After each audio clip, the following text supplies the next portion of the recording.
The next question really relates to the general issue of calculation of zakat. Could you explain to the viewers in a nutshell how that is done?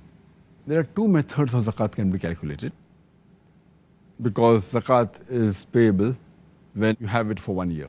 So you can keep a daily record of what is your wealth above the nisab level. You can keep a weekly record or a monthly record. So then whenever the nisab level is above, then you note down the date. On 1st of January, what was the nisab you had? 2nd of January, what you have. So what you had in the 1st of January, say 1st of January 2007. So 1st of January 2008, it will be liable for zakat. Then what you had on 2nd of January, calculate it. Then 3rd of January, or on weekly basis, or on monthly basis. But to keep a record of all this is very difficult. Then you'll be spending half the day in keeping the record, which will be difficult. So it's not practical at all.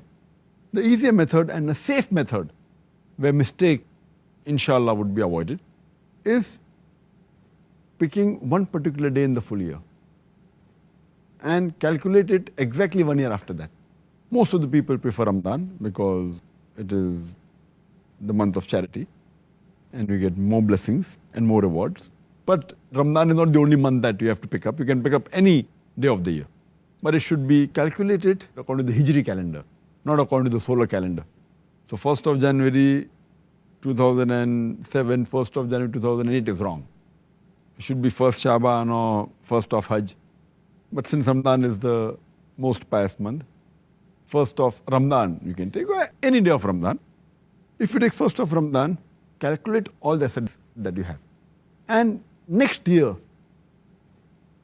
if it's 1st of Ramadan, 1420 Hijri, then 1st of Ramadan, 1421st Hijri, you should see what amount you have. Now, if you calculate only on one day and see exactly one Hijri year later, one lunar year later, it is the safest method. There can never be any possibility that you will give less zakat. There can be high chances you may give more zakat, but never less. Why? If you keep on calculating daily, then the level keeps on going up and down. But if you calculate one particular day of the year, whichever day you pick up, and if there happens to be the lowest collection, the lowest saving in the full year, yet you are paying the minimum amount of zakat. Say on the 1st of Ramadan, you have 100,000 rupees as saving, or $100,000 as saving. And that happens to be the lowest saving in the full year. Yet, since it's the lowest, you have to pay zakat on what you possess for one full year. So you have to pay 2,500 rupees or $2,500 on that amount. It's safe. But it may be that it is the highest saving of the full year. So here itself, you may be paying a little bit more zakat, but you won't be paying less. But some people may think, oh, it is the highest saving. That means, I may be paying unnecessary more amount.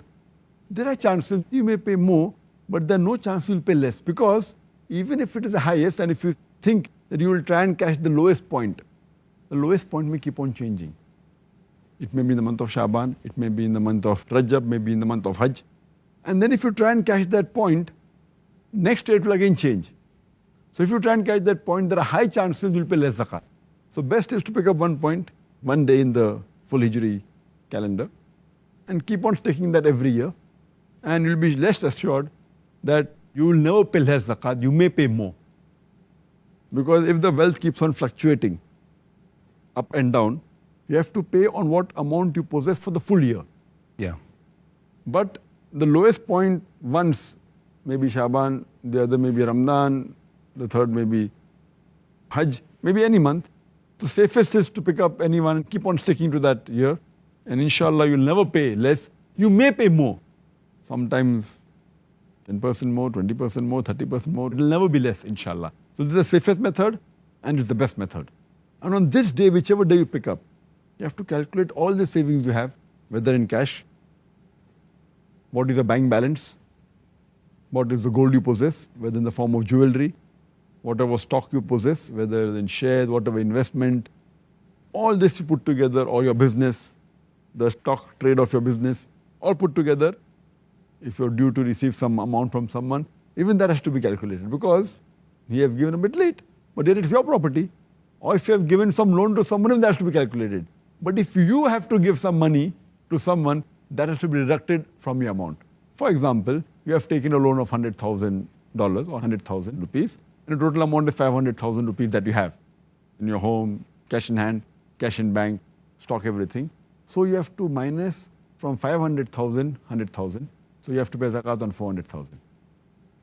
But if you possess 500,000 and you have given loan of $200,000 to somebody else, and you have to receive $100,000 because the goods you have sold, so 500 plus 200,000 plus 100,000, you have to pay zakat on $800,000.